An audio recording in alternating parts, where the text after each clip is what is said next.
I'm Dr. G4, and welcome to Proto-Future, a podcast about how becoming a refugee would be an upgrade on the American dream. This is episode 11, Layout, Life, and Podcast Update 2025. In this episode, I detail the difficulties of trying to build a model railroad while writing a dissertation for a doctorate in philosophy, and being hunted for extermination by a hostile government and transphobic, racist, misogynistic countrymen.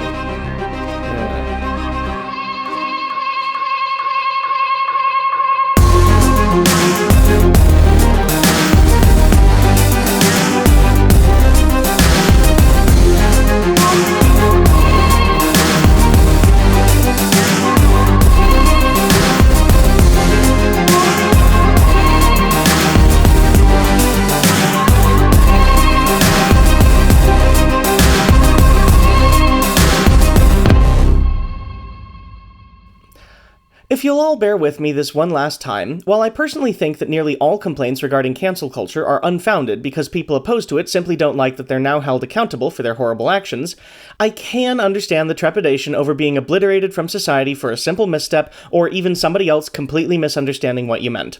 In fact, I myself have been on the receiving end of people who are better described not as fellow leftist queerios, but fascist hippies, performatively woke, and too self-righteously opinionated to actually understand the nuances of the ideas they purported to support. It is thus that I would like to inform you one final time of the importance of the Creator Accountability Network. Not only do they support the making of a more inclusive and respectful internet communities, allowing more multicultural discourse to thrive, CAN is particularly noteworthy for their emphasis on restorative justice. This is not about punishment or judgment from internet hordes, or really, for lack of a better phrase, canceling, but instead using a victim-focused perspective to fix mistakes and educate to prevent future ones. As such, if you have any issues with my content or behavior, or such from any other CAN-credentialed creator, a list which I'll note has some big names and is growing by the fortnight, you can report it to CAN at 617-249-4255, or on their website at creatoraccountabilitynetwork.org. Furthermore, CAN is a non-profit organization driven by volunteers and donations, so if you'd like to contribute to this mission at all, please do consider donating your time or money. This is what I believe being woke is really all about. Not an alternate, equally valid political stance being unfairly weaponized to make centrist gains, but instead simply a better way of looking at the world. Derived from awake by African-American vernacular English, incidentally where most modern slang originates alongside queer culture, representing even linguistic colonialism and conversely belying whither the most hip and influential parts of society really are, to be woke means that you are fully aware, observing and analyzing the world at your fullest capacity and not lethargic in your actions.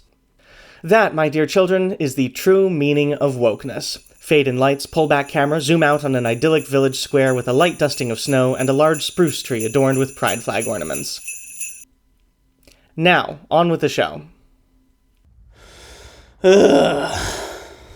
Alright, hello everybody. This is going to be a much more word-vomity episode than I'm certain you are used to.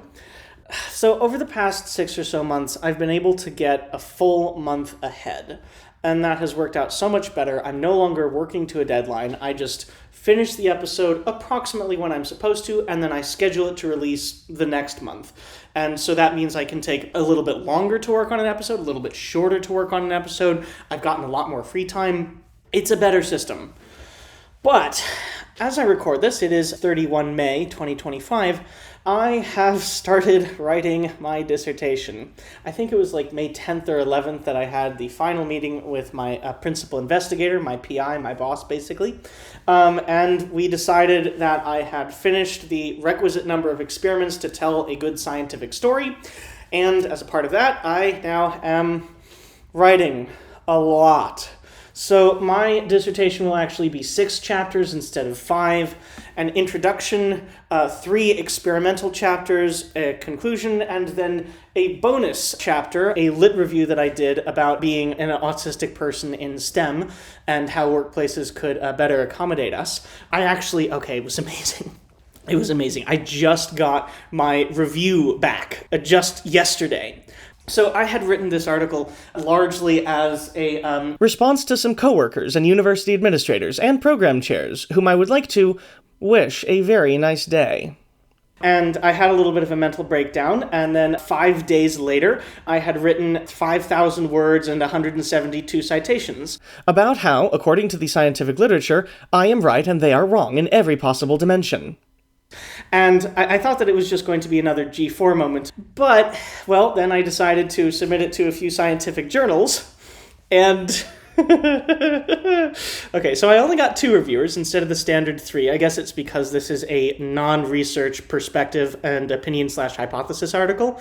I think I know exactly who reviewer 1 is, and I do appreciate his comments. Reviewer 2, I'm just going to read you the first paragraph because I was not expecting things to go this well. Reviewer 2. This is a timely and important article addressing the need for a concerted effort in STEM workplaces to enact inclusive practices with neurodiverse scientists in mind.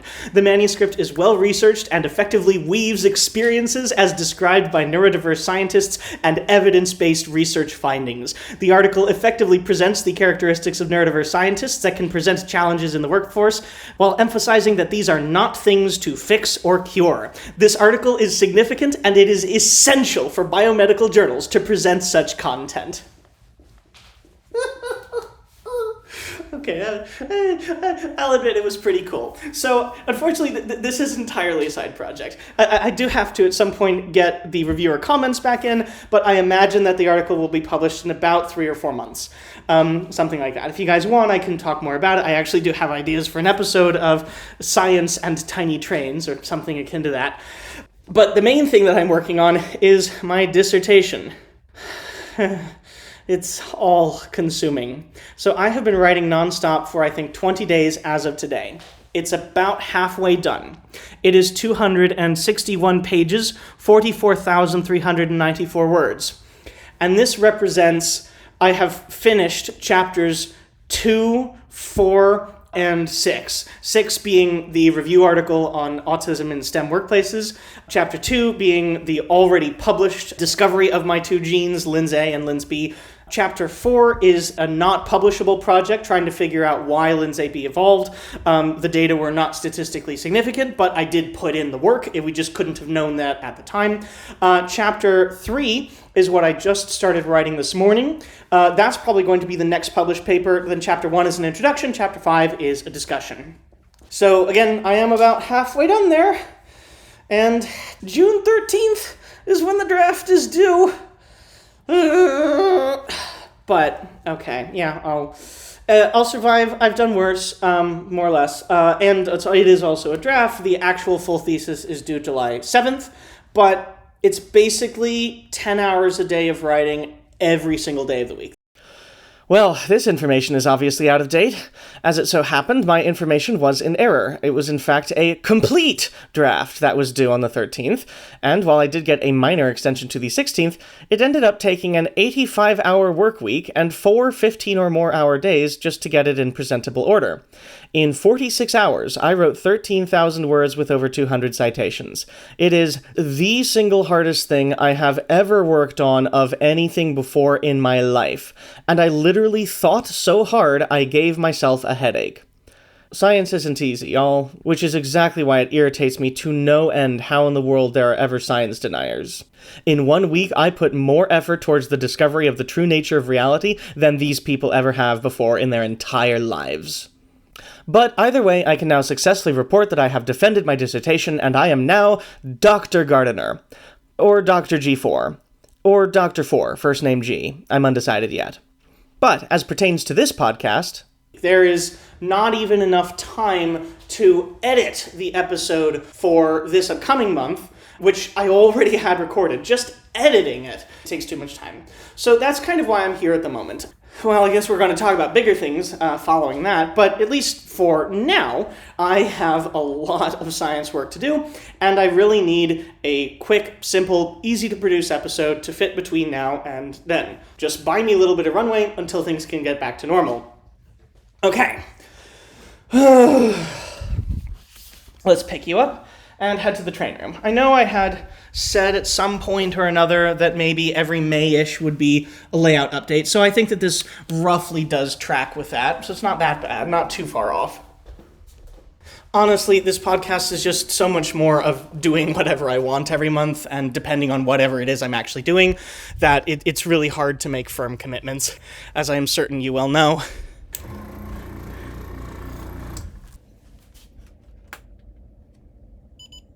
There we are. Okay, so I am just holding my laptop here. I'll walk you around the train room, kind of tell you a little bit about what has happened in the past year or so. And then we'll get into some slightly bigger things as to what may or may not happen in the next year.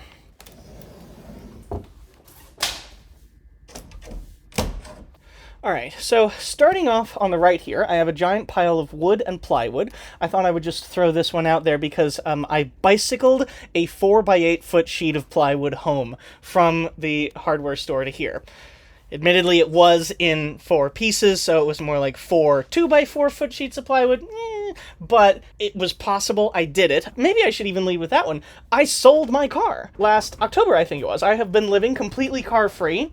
I honestly love it. It's a little bit inconvenient to do things to, like, get around because State College is rather isolated, but there are just enough intercity Greyhound buses, and I have just enough friends that can take me to Harrisburg that I have actually been able to get around without too much issue. Of course, it could be better, and actually, if I am correct, you have already heard as to why and how with the Center County Highway Revolt. But at least for now, for my own personal life, it's not that bad, and honestly, I have absolutely zero intention of ever going back to a car ever again. The moment I get my lovely 11-foot-long cargo bicycle, I will actually be able to bicycle full, untouched sheets of plywood from the hardware store. So that is the life that I intend to live. Just wanted to share that about the plywood. It's a fun little story. Another crazy G4 moment. The thing that I actually have my laptop sitting on at the moment is a small module. So back when I lived on Long Island for only 50 weeks there because I hated it so much, I had the brief idea to make a small model of the Kennebec Central, the shortest Maine 2-foot gauge railroad that ran only about 5 miles from Randolph and Gardner, Maine to a small Civil War veterans home. And obviously living there, it didn't last for too long. Then I moved out here, brought my own 30 stuff with me, moved on to the Altoona and Beach Creek, or A and BC, and the modules that I had, they just kind of sat to the side for a very long time. But about a year ago, I had the idea, just kind of for funsies. Actually, no, mostly because when I went to Springfield the first time after announcing this podcast, I actually had a ton of people come up to me, but they did not necessarily know about the podcast. They knew that I was up to something, and I ended up writing my information down for everybody. And I thought to myself, there has to be a better way. I have to get a business card. So the idea was that I would just have a small module just for photography, fully scenic, get some nice pictures of kind of what the end state of all of this is supposed to be like, and I immediately started taking one of the old OM30 modules, stripping it of all of the OM30 track, rejiggering a lot of the foam on top of it, adding a ton of plaster, and so now it's what I'm calling my highway module. It has one track over to one side, and then a 4-lane separated highway on the other side. Kind of what you would imagine to be one of the typical plain states highways, just 2 lanes in each direction, large swath of scenery on either side, but then of course it's right next to a train line. And this is kind of loosely based off of my memories of the stretch of track for Amtrak Cascades that runs just north of Portland, Oregon, where the double track main line actually runs down the middle of the highway, allowing some just spectacular pacing shots. It also has been a place that I've been able to play around with a little bit of scenery. Like, for example, I've tried to put some pavement on the highway with plastic styrene. That hasn't worked as well as I wanted, so instead I'm using kind of rolled foam stickers that have the lines painted on them and will hopefully have a much more smooth surface. And again, this will just primarily be used for photography to get maybe a nice professional podcast logo or something to that effect. Now, moving on to the rest of the layout.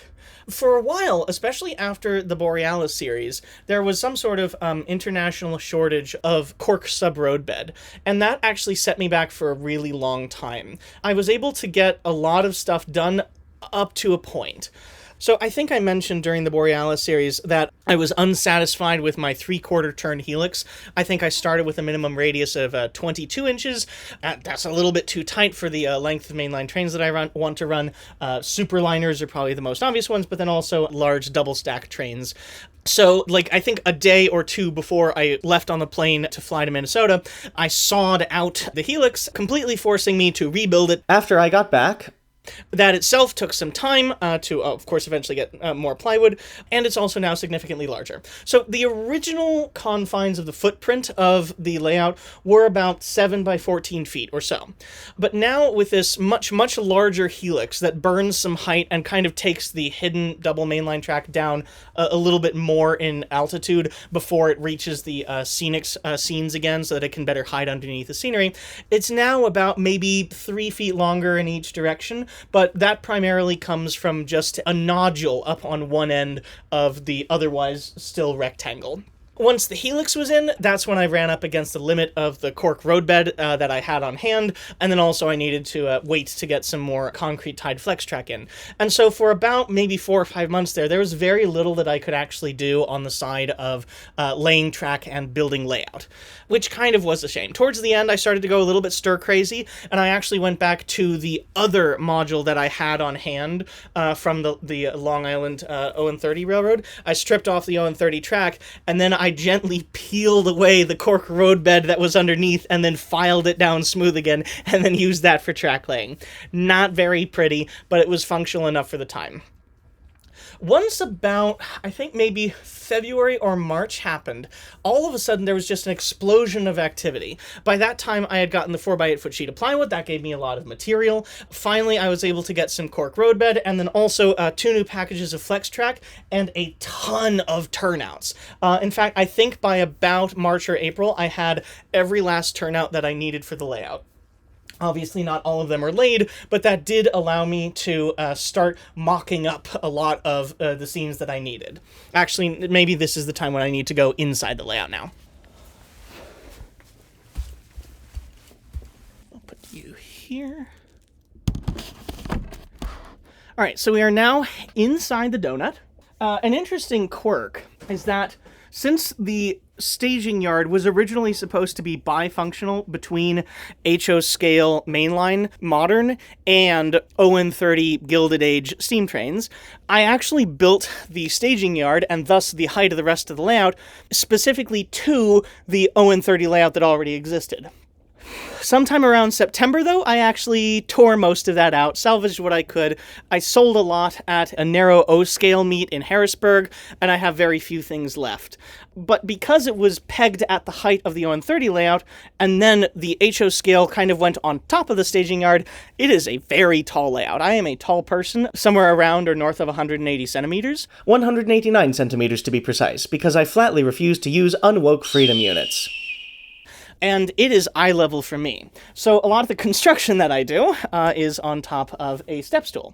Now, that's not necessarily a bad thing. It will lead to some absolutely spectacular sightlines once the layout is done.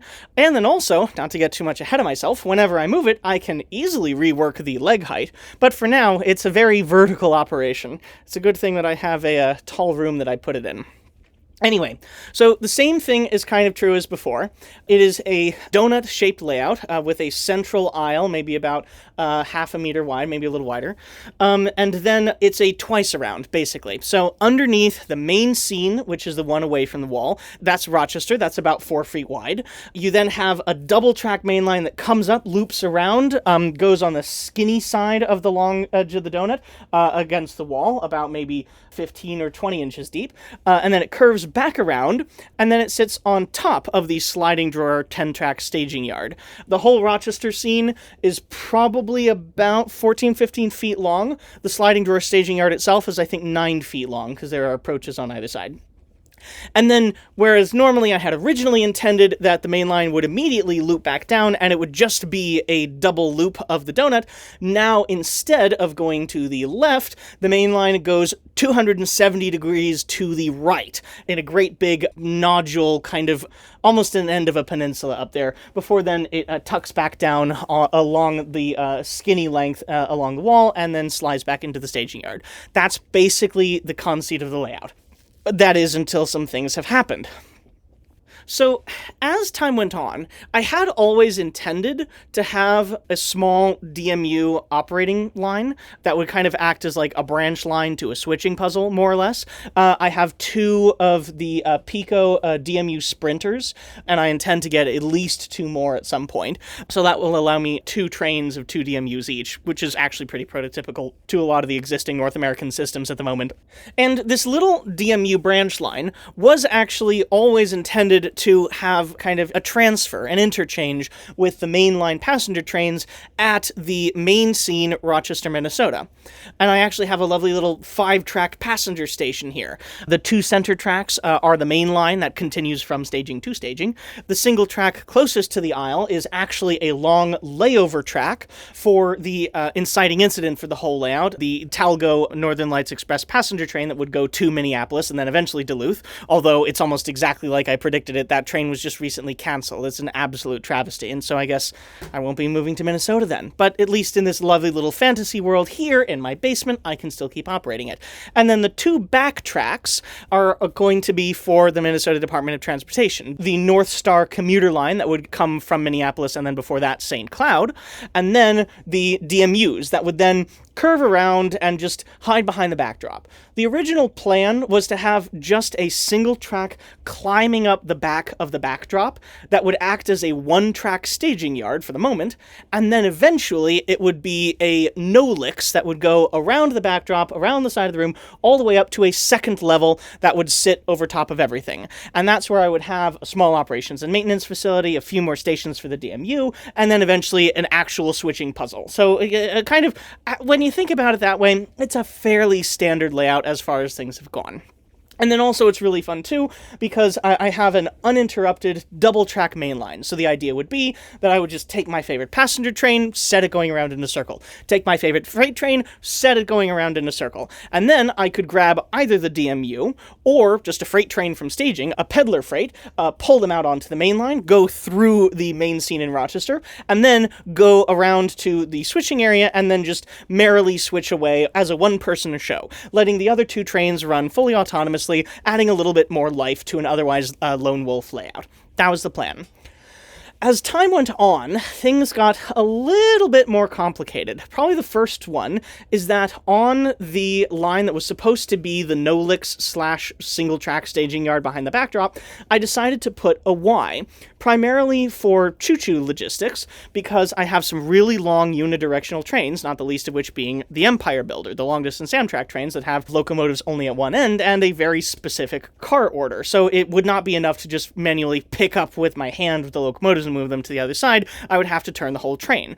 That's not something I have a turntable for, nor anybody, so it was just a good idea to have a Y at kind of the main station, just so that I could take the whole train and Y it around in a circle, turn it around, put it back to staging. Not necessarily something that would actually work in an active operating session, but it's still just a nice feature to have. And then, as time went on, especially as the radius of the no-licks grew, I realized that there was actually a little bit of an opportunity. With the much, much larger 270-degree 3/4 helix than I was intending, all of a sudden this layout was extending a lot further into the aisleway than I had originally intended. But that's not necessarily a problem. In its current space, there's plenty of distance over on that side. But I'm thinking for wherever it is that I could move next when the whole layout moves. Initially, I just always thought of it as a purely functional aisleway for workbench and staging access only. But the staging drawer does pull out in the direction that the 270-degree turn was expanding. And so in order to properly operate the staging drawer, you would have to have an aisleway over there. It would have to be a sizable, comfortable aisle for people to use. And if I already have a track going around the back of the backdrop, well, what if I just added a few scenes? Just tiny ones, just for fun, maybe a single additional DMU station, something like that. And so then I got thinking, and then I expanded the radius of the 3/4 turn helix again, and that gave me a lot more space and more structural support. Then I got to the Y, and then I realized, oh wait, the Y itself needs to have the same minimum radius as the helix, because if the superliners can't fit around the helix, they won't be able to fit around a Y of like 2 or 3 inches smaller radius than that. So it also has to be big too. So then I ended up just making myself accidentally a dog bone, and I thought that actually kind of works pretty good for a third loop. So outside of the double-track main line, I now have a single-track loop of the DMU on the far side of the station that stays entirely on the main layout level and goes around in a dog bone. And as these ideas just kept adding up bit by bit, all of a sudden now I have a terminus for the DMU. It is just only one more station, but it is a double-track station, so you can have one train entering the station just as another one is departing. And then, actually, I realized that the gigantic open area left by the two curves of the new DMU dogbone loop and then the 270-degree helix, that actually is a very large and open space that I could actually end up using for a small switching area. So in effect, I ended up expanding the DMU the other way than I had intended, out the wrong side of the station from where I thought it was going to go, and now I have a lot of what I originally intended. Anyway, so that's the overall concept of a lot of the crazy things that have happened. Over the past year, I have added a lot more bench work over there, bolted on a bunch of new things. I have laid all of the roadbed for all three loop main lines that I had intended. I should have mentioned earlier that the fact that the DMU is operating on a loop now also allows me to add a third train running autonomously if I want to do some stuff on the main line. Again, it's just I'm mostly a lone wolf modeler, and so it's nice to have those set it and forget it ways to just keep trains running. And then, once I got all of the turnouts in, I experimented extensively with the station approach tracks for Rochester coming from Minneapolis to Chicago. All right, this is going to get a bit rambly, but, honestly, this whole thing has been, so suffer. and you've made it this far. So, I remember from a lot of the hobby press, I was really young. It was sometime around 2004 or 5 when I was living in Rancho Palos Verdes, California, nearby Torrance, right on the edge of the water. And I remember the library there very distinctly. Somebody had paid for that library to have an active subscription to Model Railroad magazine, and they had back issues for decades. And as my family would go there, I would just make my way over to the magazine section. I don't even remember if I was literate at the time, or at least I didn't read anywhere near as much as I should have been. And I would just page through all of these back issues. Decades and decades of the hobby press, going from the 80s all the way up to then, which was about 2005. And I remember distinctly a lot of older layouts, by prototype I mean, set in the 1940s, 1950s, with large passenger termini and really large, complicated track work leading up to the passenger termini. And I, of course, have known from my trips in Europe that, there's functional purpose to that. It's not just throw in a ton of turnouts just for funsies. You do have to have the ability for most tracks to get to most other tracks, and then you also have to have redundancy to allow multiple trains to do that at the same time. But that was all just theoretical background knowledge that I had. I had never actually even operated on a layout with a large passenger terminus, because most of the people who are alive and modeling today, they are mostly bought into the whole car-brained idea of that passenger trains were a fad of the past, and they're only a little bit of seasoning that is sprinkled onto an otherwise freight-focused layout. I never really got to experience the concept of a station approach ladder myself, until I started playing around with my own station. Again, this is 5 tracks, and from both directions, there are at least 2 approach routes, and then one of each of those routes is double-tracked. And so you have to think about it, especially because I want to mix passenger and freight. You have to think that maybe if the DOT in charge was really strict about it, they would always have one certain train coming inbound on the same track, and it would always go to the same platform. But if you throw freight in there, then you know that you need just a little bit of extra flexibility. What if a freight train needs to go to the branch line, but it's coming in on the wrong main line? Or conversely, what if there is a passenger train that needs to access one of the platforms, at least to discharge all of its passengers, but a freight train is coming in on the wrong track? You can maybe hold the freight train, but importantly, you still have to be able to access those platforms. And so over the course of, at least 3 or 4 days, longer than you would think, but it really all was kind of needed, I mapped all of the different possible inbound routes into the station, and then all of the different types of turnouts that I would need in order to match that. And then, of course, also dictated by some of the turnouts that I had already laid. And so I now have a series of 1 double crossover, 1 single crossover, 2 individual turnouts, and then also a double slip switch. And so there is a very short segment of triple track mainline filled to the brim with turnouts. And it's so short, but it looks so cool. And I know that I can use this arrangement, and then also some of the other crossovers that I've thrown around the main line, to in fact deliver any train from any track to any other track. And that's going to be really useful and fun just for the whole freight switching thing of like taking a small peddler freight from the staging yard, running it up the main line, and then over onto the branch line to access the new little switching area. So that's really a lot of what has changed in the past year or so, at least the big picture. I have so much of the track laid. I have both tracks of the mainline loop to and from staging completely laid, and I was getting so close to finishing laying the main track of the Dogbone loop for the DMU, and then I very quickly after that could have gotten into all of the additional spurs. But that was about March, April, and then science just got sciencing. More and harder and faster, and now again, I think this is literally the first time I've spent more than 3 minutes in the train room in over a month. It was a race to finish the last experiments that I needed for my dissertation, and now it's a race to write the damn thing, because there are graduation deadlines that I want to be out of the program by the summer. I don't want to miss the deadline by a week, and then all of a sudden, well, I now have to twiddle my thumbs until December for the next graduation deadline. So, we'll get into that in a moment. And actually, maybe that's a good point to kind of branch into it here. So, this is a large layout. I'm not going to deny that. It is definitely a lot larger than a lot of beginner layouts, and I would call it almost at this point a medium-sized layout, or at least small-medium. Some of the components are definitely quite long. But knowing that this is grad school and school is effectively temporary, even if learning isn't, I have been very judicious this whole time, as best I can, it's not perfect, to make the whole thing capable of being transported. The idea is that again, just imagine like a squared off donut, a rectangle. What I have done is I have 2 caps on either side, and then the 2 long edges of the layout. All of those can be unbolted and come apart. I have made it such that it's just going to be a very simple sawzall through the sub-road bed in order to liberate the track that bridges over the gaps, and then whenever I get to another place, I can just really easily tear up the track a little bit in either direction, and then run a continuous piece of flex track back over it, making it almost as good as new.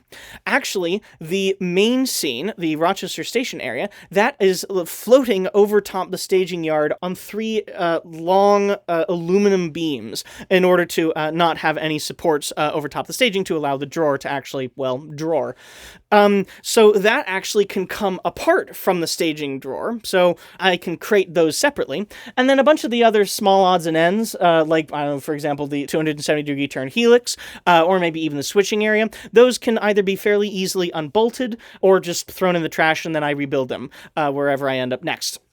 Actually, that's another thing worth bringing up. So something that I really have not touched on a lot in the main Beginner's Guide to Model Railroading series, BGT, is that as I have gone on in this hobby, I've seen that probably one of the better approaches to at least home model railroading is the domino method. You don't have to have a standardized series of modules, and you don't have to make things perfectly and infinitely interchangeable, but you also shouldn't make it a completely permanent layout either. You should make it such that it's fairly easy and straightforward to take pieces apart and then toss them and then rebuild them, or, as pertains to me, I can take those pieces and fit them into a new space of unknown dimensions and then find a way to recycle what I've already built for a new layout. And that's basically what I've been building towards all along. My ultimate fantasy is that the layout no longer becomes a donut, but I instead take one of the donut end caps and move it further away, and I actually make the main scene a peninsula, with a turnback actually not too dissimilar from the 270-degree helix. Maybe I just cut it short by 70-odd degrees, and lo and behold, a peninsula is born. And then no longer will there be the whole ducking underneath. So I do have plans, but again, it's also a matter of I don't know where I'll end up going, but once more, that's a bridge I will cross when I come to it. Actually, on that note, once I realized that it was time to start writing the dissertation, there also kind of was a little bit of a lost momentum, because I It's like, leading up to that point, I knew that I would be moving away at some point, but I didn't know that I was going to be moving away. But all of a sudden, once the date was decided, once I knew that I would no longer be here at the end of this very semester, it unfortunately is hard to motivate myself to get down here when I know that, like, any progress that I make might, hopefully not, but still might be for naught. And that would really be a shame. So, kind of with that in mind, in the past year or so, I've started to focus a little bit more of my efforts on structure building, because it's a hell of a lot easier to carry a kit around, a small building, than it is and layout. And then also the layout's coming along really nicely. I do want a few things that I can just like pose in the background every now and again, to kind of first bring some life to it, but also to kind of like to test fit things to make sure that things are moving along nicely. I don't have as many finishes as I would want. Excuse me, I have 0 finished. But I do have 1 skyscraper under construction. I have a few test platforms that I've been using for both train stations, the main one and then also the DMU terminus. And then I have the Walthers International Motors Garage Sales Company building thing. My plan is to retrofit that as a lovely little beer garden and brewery or something like that. That's what I'm hoping for. I don't think I'll get any of those done before I move, and in fact, actually, I don't think I'll get much more done on the layout at all before I move, which really, really is a shame. Because I, especially in the past 6 months, how I have been laying track and playing around with turnouts, it's been so much fun. It really did feel like I was on the frontier there for a moment, just seeing things roll out in front of me, new progress every single night, even if it's just a meter of track. And now it's kind of a little bit stagnant and sad in that sense.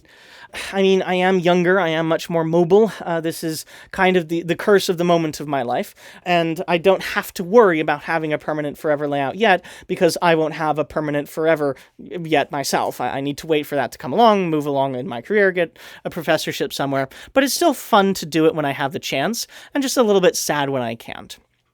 But anyway, that unfortunately begs the question, what's next? Well, I'm wondering how political I want to get here. Not because I have ever been known to withhold my political opinions, but more like there's so much more I want to say on this that I want to give it its own dedicated episode. Oops, it seems I already ended up doing that. Which will probably unfortunately have almost nothing to do with trains, but I mean, at this point, I've been so bad about tiny trains that the very fact that I'm recording this from my model railroad at the moment is a massive win for you guys, so don't look a gift horse in the mouth. Not to get too hyperbolic, or again, too political without having backed up my thoughts appropriately with evidence, I genuinely believe the United States is absolutely in the process of collapsing. I'm a scientist. I am very highly educated. In fact, actually, I think only 0.5% of all people have doctoral degrees. And also, actually, not just that. That only tells you that I know a ton about molecular biology, astrobiology, and related fields. I am also, I would like to think, that I'm a fairly well-traveled person. I have made it to all 50 states now. I tallied it up in an Excel spreadsheet, and I have made it to 103 of the 150 largest cities in the United States.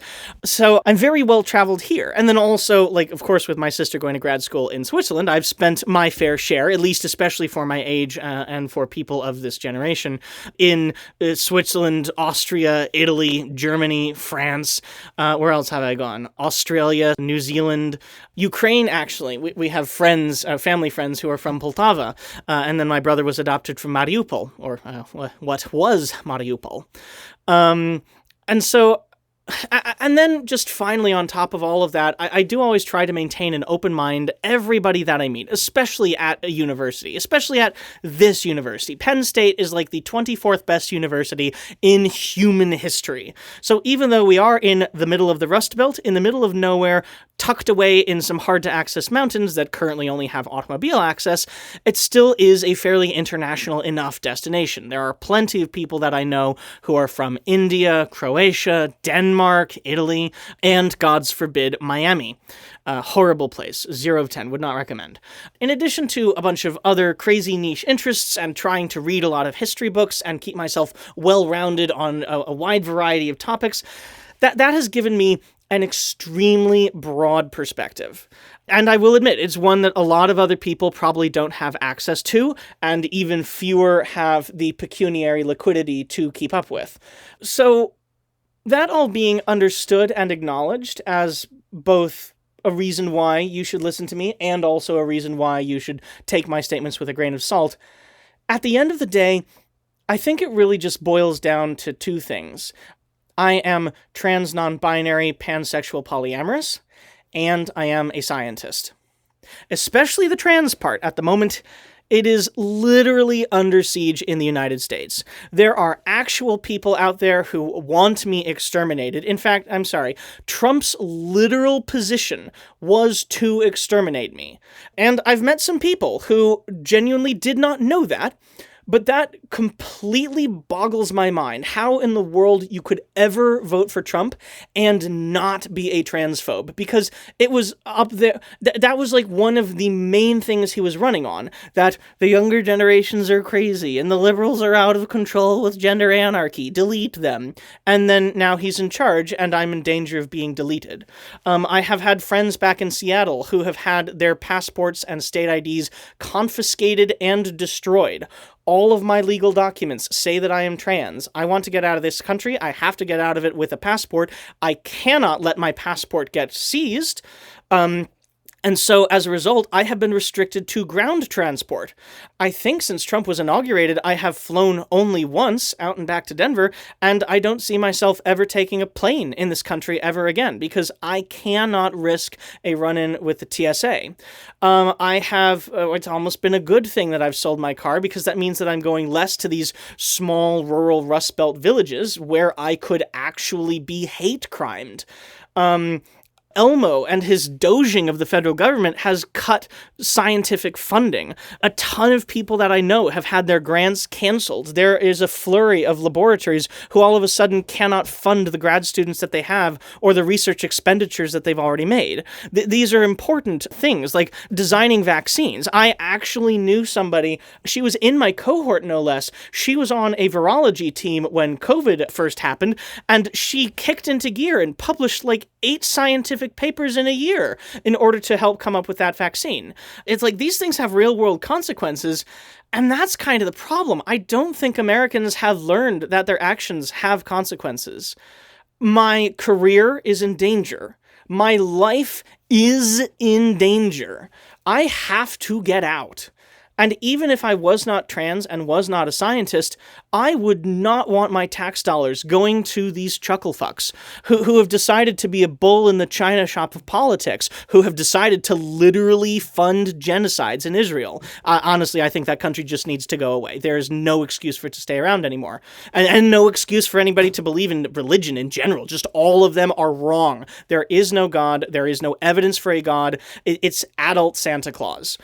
And now the inmates are in charge of the asylum. We live in a literal theocracy. The crazy, batshit insane evangelicals are in charge, and my extermination is what they are trying to accomplish. So it's the country of my birth. I have extensively explored it. I really was looking forward to living in a train-topia with transit and urbanism like Minneapolis or Chicago. Those were the 2 places at the absolute top of my list for where I would go for a postdoc and then maybe a professorship later.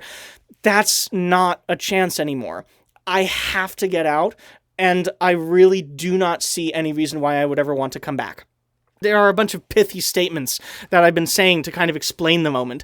For the election of Donald Trump, my fellow Americans sold my freedom for the concepts of an omelet.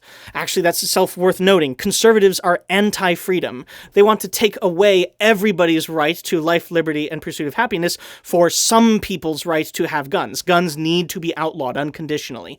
Another one, too, with respect to like geopolitics and the current broken state of our political system between, well, I was going to say liberals and conservatives, but let's be honest, conservatives and fucking cultural revolutionary Maoists. We don't have a progressive wing in this country at the moment, and arguably have not ever, which is an utter shame. It was all fucked up by Jefferson in the beginning, but anyway, that's a whole other story. As far as that goes, I'm saying that I always wanted the American empire to collapse, but under the weight of the shame of all of its war crimes, not under the logistical strain of trying to commit more. And then just the whole reason why Trump was elected, and the whole reason why I'm doing this podcast, of this fetishization of an American dream, which is so fragile that the moment you start to pick at it, it unravels completely, like a knit sweater. And that's not to say, okay, yes, there is income inequality. There are a bunch of rampant runaway big corporations and hyper-rich people and so on and so forth. But the point here is not that we need to fix capitalism in order to give everybody a white picket fence and a house and 2.52 children and 1.88 cars. The problem is that the dream was broken itself to begin with. It was built around solipsism and selfishness that never, ever could have been extrapolated into a successful large-scale system. The reason why the United States is collapsing at the moment is not because really awful things have happened between now and 2014. The reason why the United States is unraveling is because of reasons that were set in motion in the 1960s and 70s. And part of that is just this rampant runaway consumerist culture. And I'm obviously guilty of this myself with tiny trains. It's like we're all model railroaders. We are all absolute hoarders. We buy way too much stuff for our own good. And the whole concept of this hobby is built around very niche and incredible things. Like I have 6 crates of tools at my feet right now, and each one has a very specific and unique use case. And so in many ways, model railroading is driven by consumerism. But I at least try to keep that to my hobby, and then I also try not to let my hobby run to rampant excess. Even with this big-ass layout that I have in this room right now, it is half of what the room has available. I did not immediately go for keeping up with the Joneses model railroading style must-fill basement. I instead followed an idea that I thought was a very good one, and I made the layout fit to that idea, and then also within the realm of what I could reasonably accomplish as a modeler. And this is also a really big thing that I've tried to emphasize in the Beginner's Guide series. The means justify the end, and while you should enjoy the process of the means, because the end is an ethereal thing that may never arrive, the means are not the end in and of themselves. If you like modeling, there are plenty of other modeling hobbies. Get into wargaming, get into fine-scale miniatures. But what we do here is we think in terms of bigger systems, and we use these techniques in order to achieve them. And this also works on the meta level as well. Again, going back to the original manifesto, it really drives me bonkers how so many model railroad clubs are set in the 1950s. In fact, okay, no, this is absolutely amazing. Long story, I'll try to get to it later, but not this episode. I was talking with Alan Fisher, an incredibly famous YouTuber, and also model railroader, who is interested in modern passenger-centric modeling and also urbanism. In many ways, I think it is exactly that man, and a little bit of not just bikes. Sorry about that, Alan. That made me into both the hobbyist and the model railroad urbanism journalist that I am today. And he made a spectacular point. So he's on the board of a local model railroad club in Philly, and there are a bunch of boomers there who are like, 1950s, steam diesel, transition era. But when the club was founded, the 1950s and 60s were the modern era. They did not choose that because of some odd nostalgia choice. They chose it because it was present for them then. Now, we have another newer, more interesting present in terms of model railroading, but many, I might even say most, clubs have not kept up. They are still 1950s and 60s. It's the nostalgia problem. Rather than making an effort to keep up with the times, a lot of model railroaders have instead locked their concept of the hobby away in a nostalgia fetish. They are very good at modeling the what, but are completely incapable of answering why they model it, other than something nebulous, like, it's what I remember from my childhood. And I really, really hate how so many people in this hobby love trains and think we need more trains, and then actively undermine the construction of more trains now, or the success of more trains now. Almost every model railroader I know is a driver, and they drive to and from all of the different railroad conventions. If they don't, they fly and then they rent a car. Rarely do they ever actually take the train. And that is reflected in their modeling, too. I'm sorry. I'm getting way off track and largely recapitulating a lot of what I have done in the manifesto. If you are interested in more of what you hear now, go back and re-listen to that. But the major point that I should get to right now is that this country is broken, not politically, but culturally. The things that people want, in many ways, are wrong. And not just like me saying that my extermination is wrong, but it's also for all of the other people. These are large, complicated problems that we can only ever solve together, and to only focus on yourself is to not have any allies in your fight or other people to have allies in theirs. That's why ignoring the fact that I'm trans non-binary, I still explicitly align myself with pro-migrant and pro-immigration stances, why I'm a staunch feminist and an anti-racist, because when racism happens, I need to go to help those people to fight racism, and then when transphobia happens, I would like them to come and help me too. But as good as those ideas are, last November, we had a national opinion poll of, are you a moderately milquetoast, potentially very boring, but at least normal person, or are you a frothing at the mouth racist dingletard who's willing to completely destroy the economy of your country just to stick it to brown people and the libs? I could understand Trump won, in part because he was largely reined in, and then also because he went out in a single term, and also, at the time, he was an unknown quantity. People just genuinely may not have known how bad politics could get. And then, for a brief moment, we went back to normal, things were all okay again, we had not liberal, but at least a centrist president, and then people, having known all of what Trump was, they voted him in a second time to even higher margins. I think that is more indicative than anything else that there is no hope for this country. So long as conservative rural chucklefucks are in charge, there is no hope. There is no safety for me as a trans person. There is no safety for me as a scientist. There is no safety for any of my other brethren in the LGBTQ community or racial minorities or people with disabilities or what have you. We are all in danger. I do not see any way for the United States to come back from this, especially, the problem is not Trump. The problem is not Trump. The problem is Trump voters. If I could snap my fingers and delete that idiot from the Oval Office, the people who put him there are still my neighbors. And that just says to me that I, as a young person, do not have a future in this country. That there is no future in this country as a whole. And so again, going back to, it's up to us now.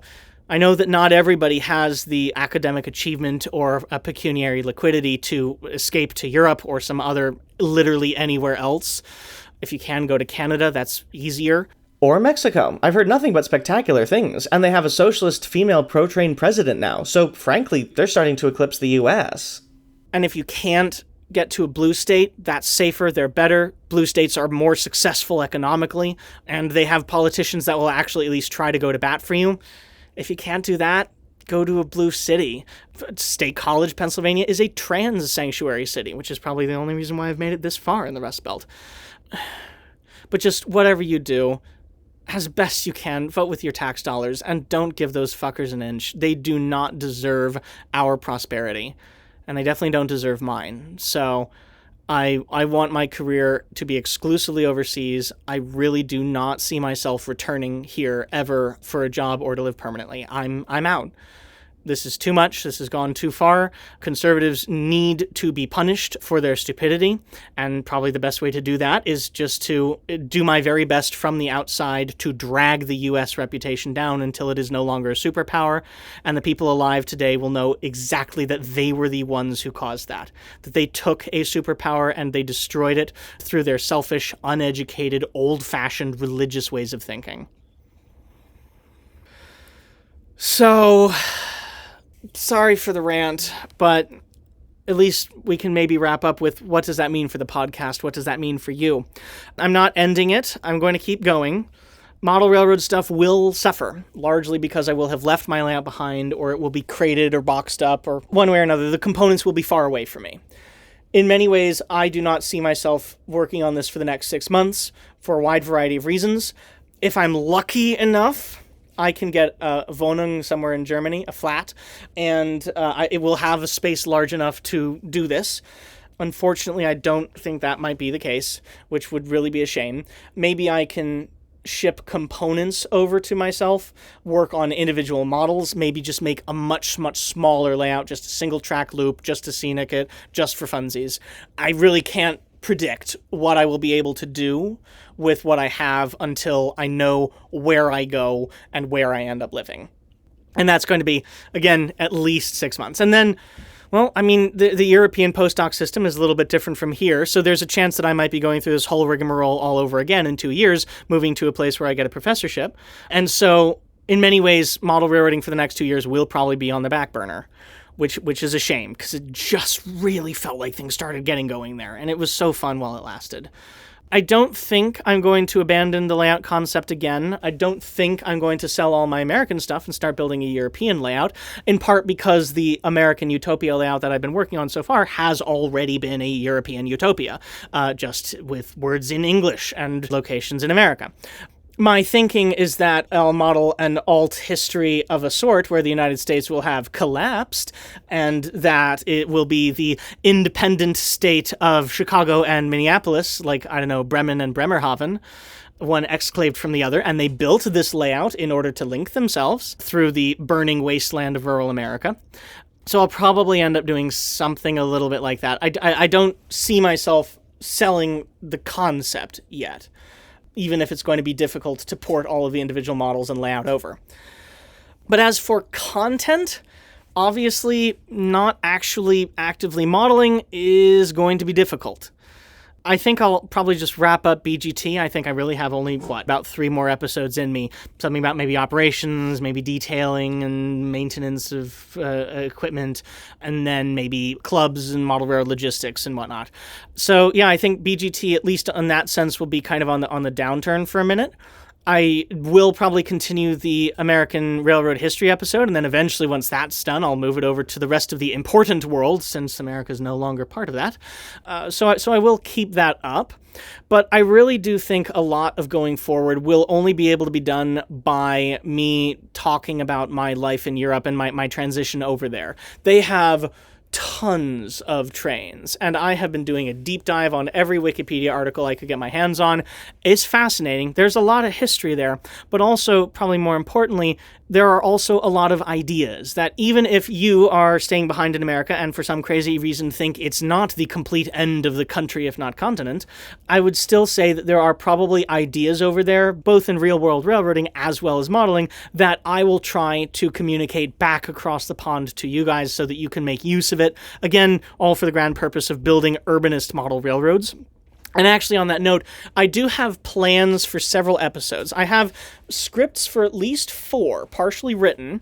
2 of them would be, so what is modern transit actually? And I will go through the whole gamut, from streetcars to trams to light rail to heavy rail. No, even below that, walking and bicycling infrastructure. And I will tell you about all of those in general, what they are.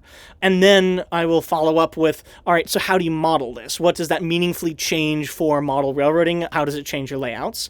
And why would I think that would be a good thing to change your layouts? How would it make your layouts better? That's the point I'm getting at there. I have another episode about a tier list of all of the cities in the world based on a spreadsheet that I made several years ago that I'll have to go back and update for the unwokification of America. But I'll try and publish that for people who are looking at getting out, going somewhere else from wherever you are at the moment. I will share with you and walk through my list so that you can hopefully be inspired by it or make your own and find the best, most optimal match between where you are, what job you have, maybe staying close to your family, but still getting an urbanist place that has lots of trains and good quality of life so that you can find the ideal place for yourself. Then after that, I think I have a 2-episode series on Amtrak. I've decided that I should do a basically how to ride Amtrak, so basic things like getting your ticket, what to expect on board, but then also kind of a bigger overview, and this is a fun one. I want to walk through every single train number in Amtrak, from 1 to, I think, what are they up to now? 2260 with the new Acellas.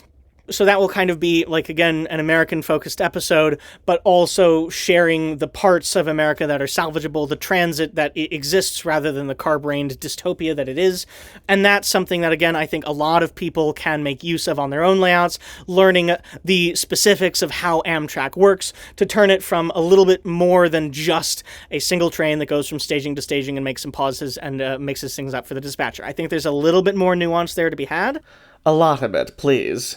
Especially for people who are designing layouts and or just like passenger trains and transit. So that's at least 5 episodes. So that gets me through about the rest of the year. Oh, no, there's even more, too. So I have been kind of stockpiling city visit episodes. I think by this time you've already heard one, going to Pittsburgh, and then the bicycle trail back. But I also have city visits that I recorded of myself to, in order, I believe, Houston, Seattle, Denver, and Philadelphia, where I extensively make use of both their bicycling and their passenger rail infrastructure, just running through them, giving you my opinions of what it feels like, what I did there, and or good/woke/anti-racist/urbanist place. And my plan with all of those is that by that time, I'll probably be in Europe permanently forever, hopefully. And I will be exploring a lot of places there. But it would be a little bit more boring to you guys to hear me only talking about all of these faraway places that you yourself are unlikely to ever visit. So instead, I kind of want to try and swap in one-for-one city visits. I'll do a trip to Europe and then one of these stockpiled trips to a city in America, and then a trip in Europe, and then one of these stockpiled places in America, and so on. And so that will at least try and keep it a little bit more interesting and varied for you guys for a while. I reserve the right to be massively late or maybe even skip a month when it comes to publishing an episode because, again, at this point, I'm a literal refugee. I cannot fly places. I'm restricted to ground transportation. So maybe as I flee for my literal life, there might not be a time when I'll be able to sit down and finish a script or record it in a nice soundproof room or something. So just keep that in mind. This is a rough time. It's a scary time for a lot of us, me especially, and that bleeds into my ability to keep up with the monthly release schedule. I will do my best. I think I'm allowed an excuse if I don't make that. But yeah, that's where things are for the moment. I imagine that for a while anyway, especially if model-trained things are uncooperative with wherever my new life ends up, that I will be just a little bit more philosophical. I've also toyed with ideas here and there of like science and tiny trains or whatnot.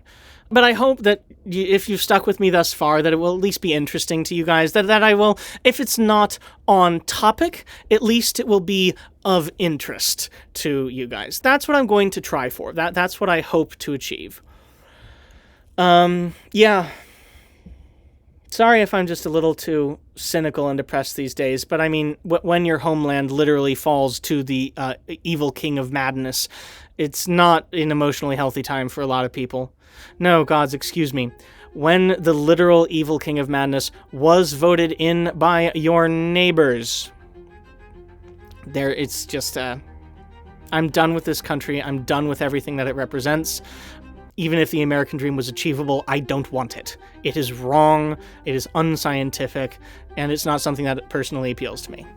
And it's unsustainable. Personal wants should never, ever trump collective good. So yeah, that's where things are. Sorry for the downer. Sorry for the upcoming heterogeneity of episodes, and oh, do stay safe, you all. This is a scary, awful time as the Nazis are literally in control once again. Best of luck to everybody. And with that, I slinked off into the basement to continue writing my dissertation, and ponder the desire of racist shit-for-brains to make an empire speed-run history in reverse.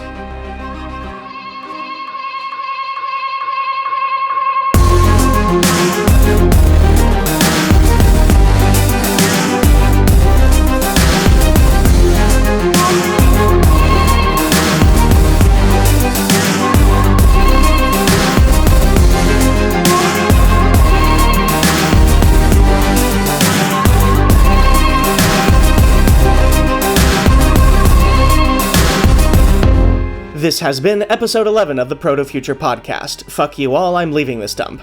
The theme music is Spark of Life by Benjamin Lazarus through Tribe of Noise. Sound effects in this episode came from freesound.org. I would like to thank my extremely generous and patient patrons Pedro Reyes, Andrew Laverghetta, Ron Kleiss, Bill Ford, Linda Eskin, and Roger Coleman.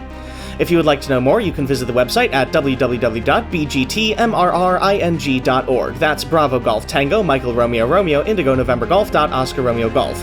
To listen to the Manifesto and Prologue series, watch the Modern Modeling Clinic anthology, or read the free-to-access Patreon production blog. And please consider donating on a monthly basis to help defer hosting and equipment costs and support what I do.